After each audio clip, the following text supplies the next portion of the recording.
Hi, welcome back to Eye of the Beholder painting. I know it's been a while since my last video, but you have no idea how busy I've been. I just got a full-time job at the local comic shop, surprise, surprise, and that's actually how I got this commission right here.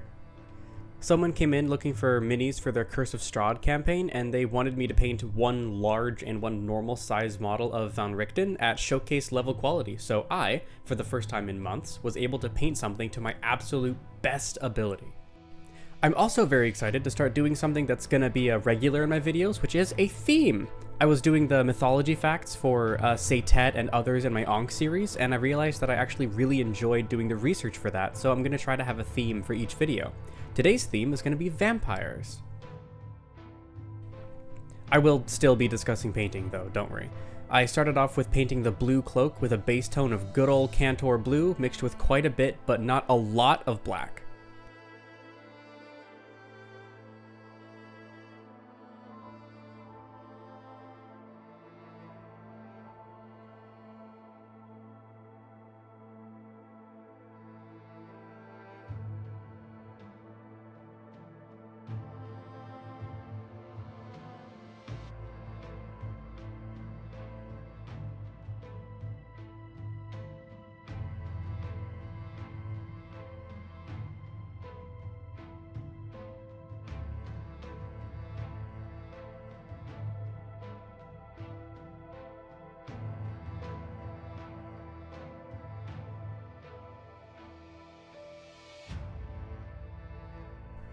Then I added in some Adolfgard blue into that to keep the blue tone from being too rich. I painted this over the vast majority of the cloak, leaving only the darkest recesses as my base tone. I even dry brushed some of this and other highlight tones on the underside of the cloak.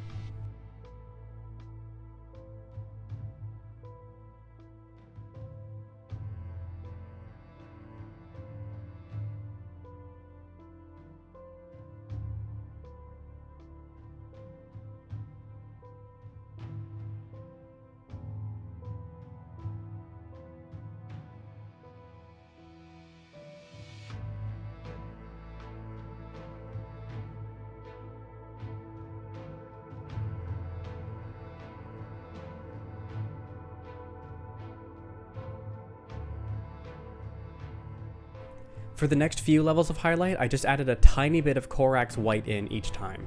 I made the entire gradient I wanted on my wet palette so I would have access to all the colors I needed all at once. That way I could wet blend, fix mistakes, and adjust highlights immediately as opposed to how I usually do it, which is way slower and way more frustrating.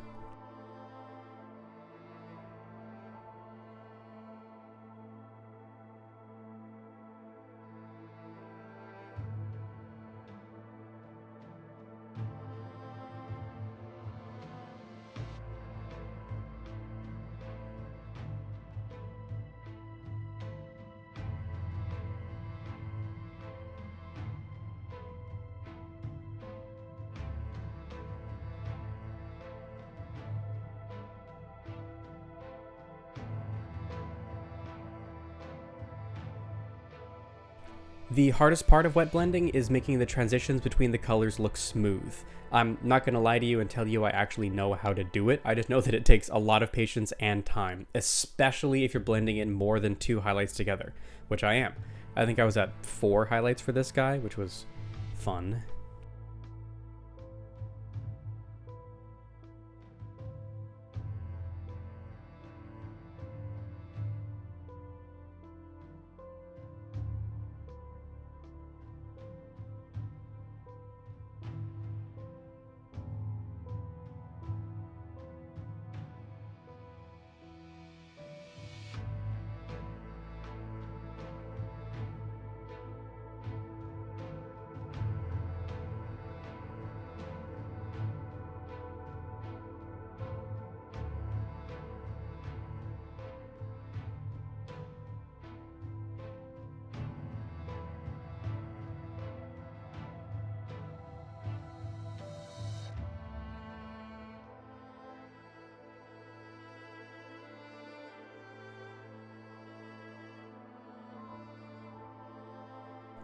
So the origin of the vampire story actually goes way back to 1819, a short story called The Vampire, written by John William Polidori, a friend of Mary Shelley's.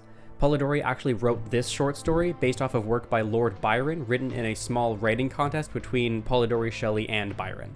I've never read the book, but the story, boiled down very heavily, goes kind of like this. A man named Aubrey meets Lord Ruthven, and they travel together for a while before Ruthven goes off to Greece. Aubrey then falls in love with a woman named Iante, and Iante dies, and a lot of the townsfolk say that a vampire did it. Ruthven and Aubrey meet up again, but while on the road, Ruthven becomes fatally injured and dies as well. Then Aubrey returns to London, where he finds Lord Ruthven seducing Aubrey's sister. Then Ruthven kills his sister the day of their wedding and disappears. So that's the original vampire story, and honestly, it hasn't even changed that much since then if you really think about it.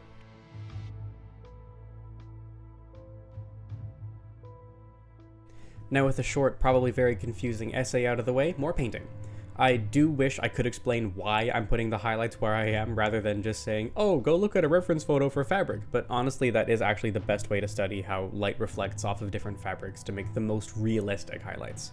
Still freaking hard though.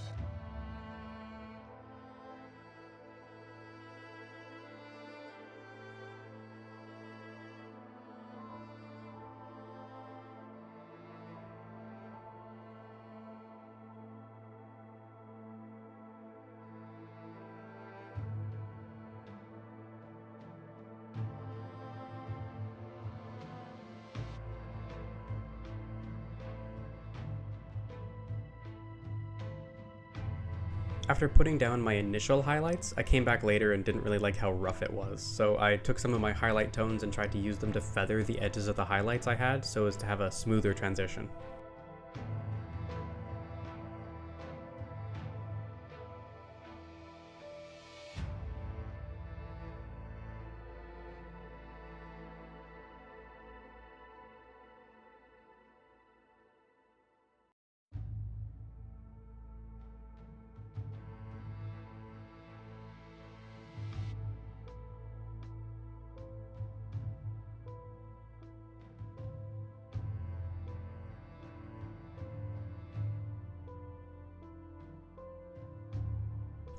I wanted to go for the skin next, so I took my usual tones of Bugman's Glow, Cadian Flesh Tone, and Kislev Flesh, and made another highlight gradient on my wet palette just like with the cloak. Bugman's Glow being the darkest and Kislev Flesh being the brightest.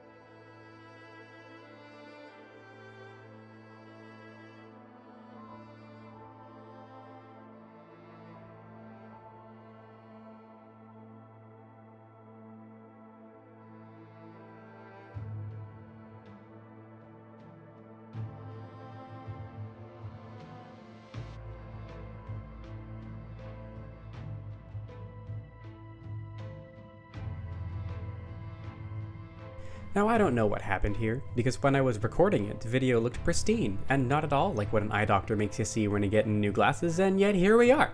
I'm absolutely going to be investing in a better webcam because my current one is really getting on my nerves, so I'll be doing some research and I'll see what happens, but I'm on a tangent, that's not what this video's about.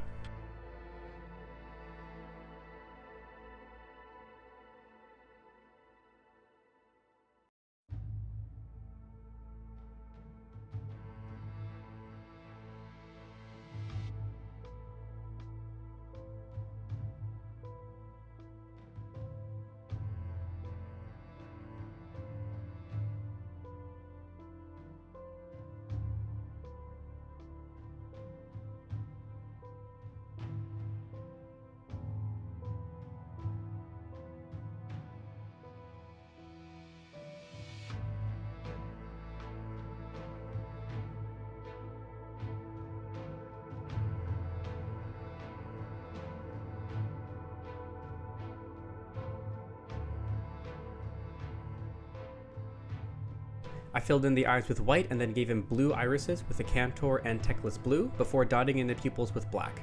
This was way easier on the big guy, but I did barely manage to get it on the small one as well.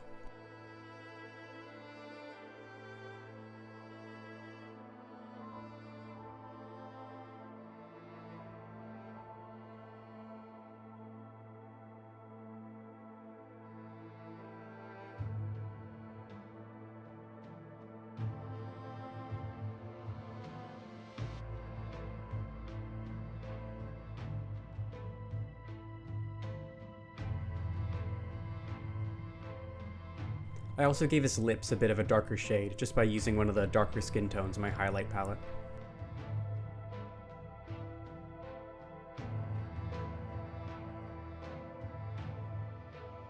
Now, with hopefully better pixel counts, I painted the weird little straps on his boots. Based in Cantor blue and highlighted 3 times with steadily increasing amounts of Lothern blue, but never pure Lothern blue because I didn't want it to be too heavily contrasted.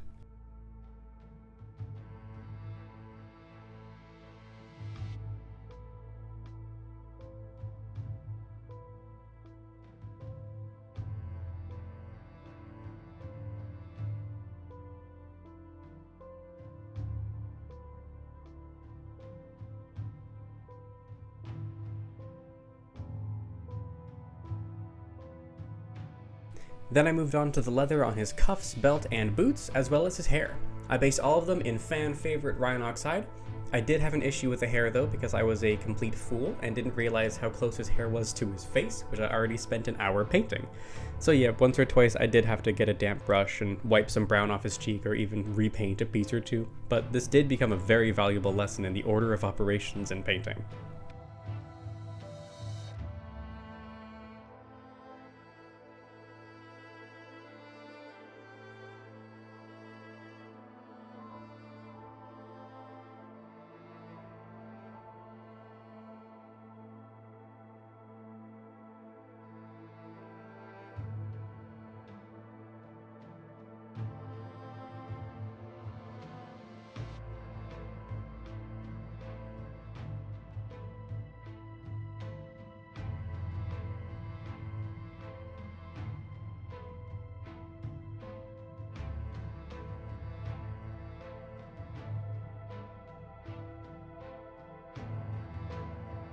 I then continued to highlight with Mornfang Brown.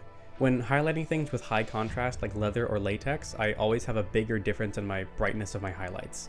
Like for the cloak, I used like a brush full of the blue for the next highlight. For the leather, it would be somewhere between like 1 to 1.5 brushfuls to really sell the effect better.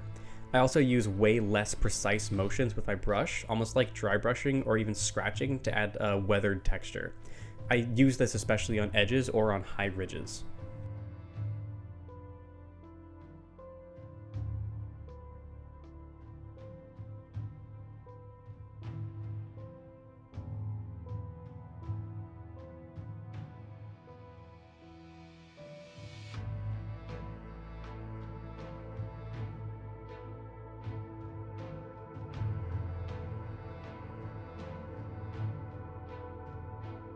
Keeping that technique in mind, I did 1 or 2 highlight levels with Mornfang Brown before adding in a little Kislev Flesh for my brightest.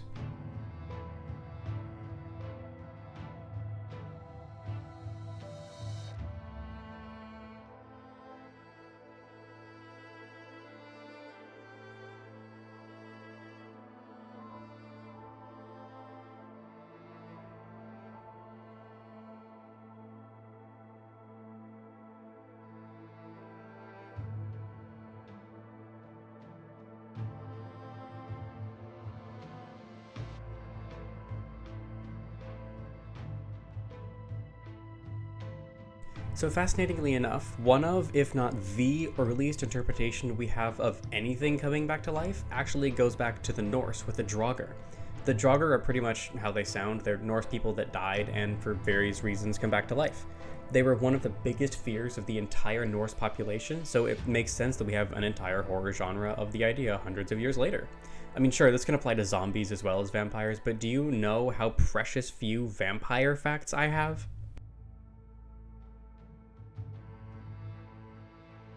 As for the hair, it's a similar process to the leather, but with smoother transitions.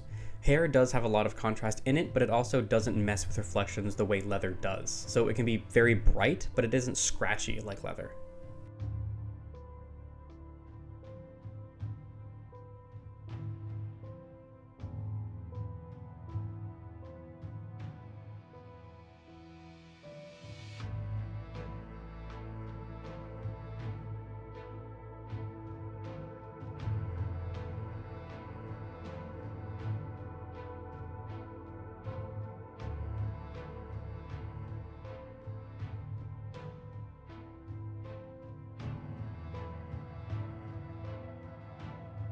I also decided to push these highlights even further with the addition of some more Acadian flesh tone.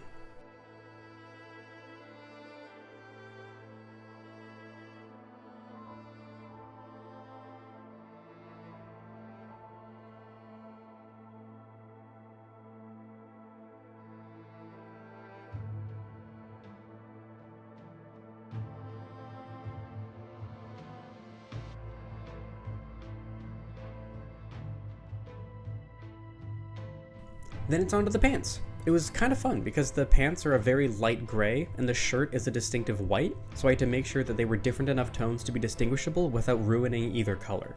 I was able to do this by making the pants just a little bit more blue tone than the shirt by basing in Celestra Gray plus some Eshin Gray, and then using my wet blending technique again up to Gray Seer and then eventually Corax White.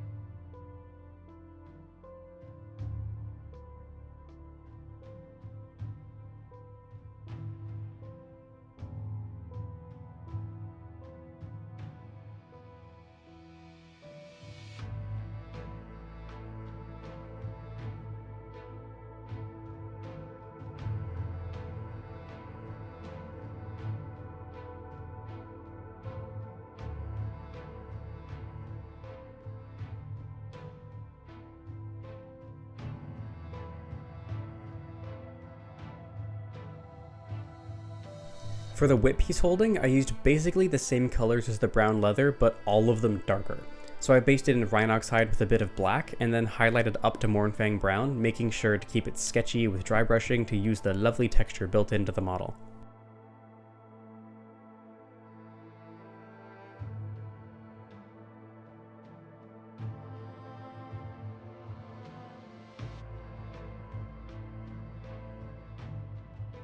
His gloves and the cuffs on his boots were like a weird yellow-brown color. I didn't really know what to do with at first, but I ended up going with a base of Rhinox hide plus Talaran sand, and then using the same contrast highlights with pure Talaran sand, and then eventually including Flayed One's flesh for my brightest.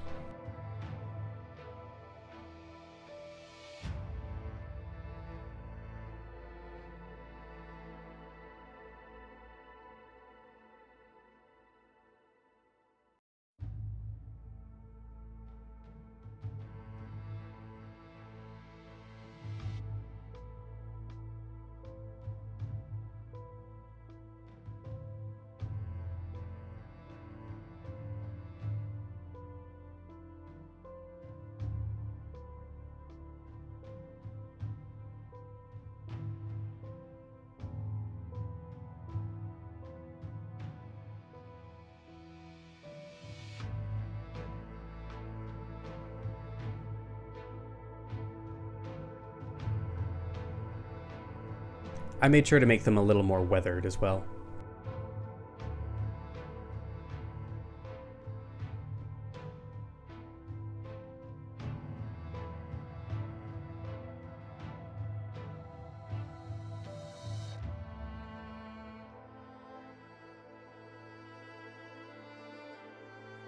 For his bright white shirt, I used what I always use for white.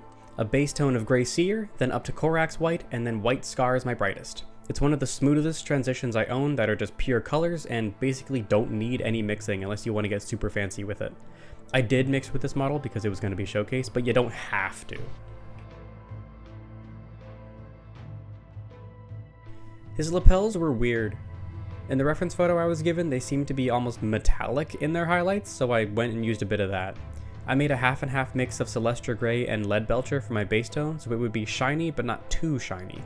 Then I highlighted by adding in some Corax White and making a very thin strip of highlight down the whole thing. I went a bit non-metallic metal for this, so I did end up having to go back and forth with some of the darker tones next to my lightest to cause the right level of contrast. I think it went okay.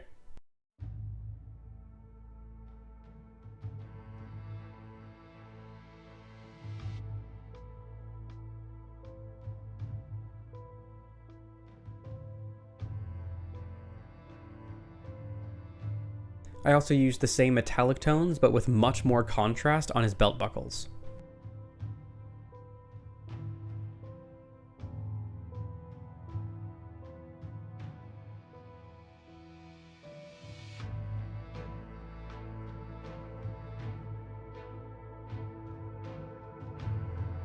For the buckles on his shoes, I based them in even more Rhinoxide, but this time with some Balthazar Gold.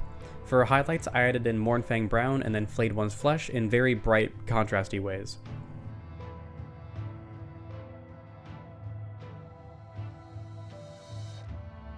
There's also a cross pattern on his back that's black and outlined with gray. I started by basing the entire thing in black before using Eshin Gray and a tiny bit of Gray Seer on the outline, and then only highlighting up to Eshin Gray for the cross itself.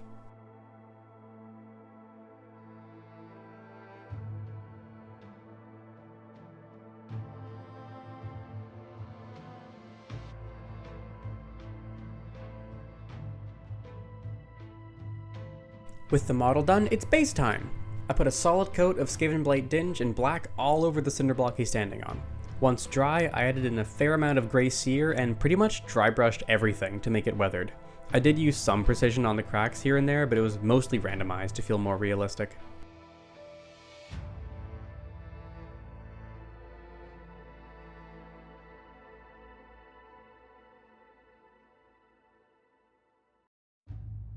So, there are actually two ways to properly bury a vampire to keep it down there as long as possible. Number one is the wooden stake method. Just put it through the heart, and in the off chance it doesn't kill it, it'll at least pin it there for a very long time. Method two is actually way easier and way funnier. Just bury them upside down, so that if they try to claw their way out, they just go further underground. This kind of feels like an insult to the intelligence of vampires, but that's fine. Also, with some cultures, being buried upside down means that it was a mark of otherness, meaning they didn't belong in society. I did the same approach as the cinder block with the dirt pile, except this time I used, you guessed it, Rhinoxide plus Eshin Gray before randomly stippling highlights of Baneblade Brown to keep the base feeling desaturated and unified.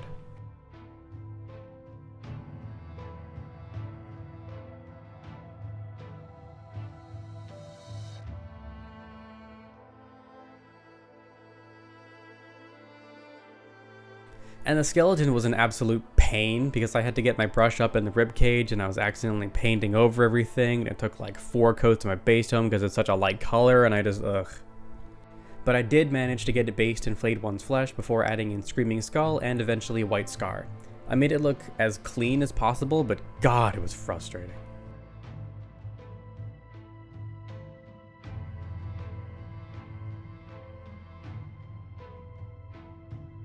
One final mini fact branching off about the burial methods.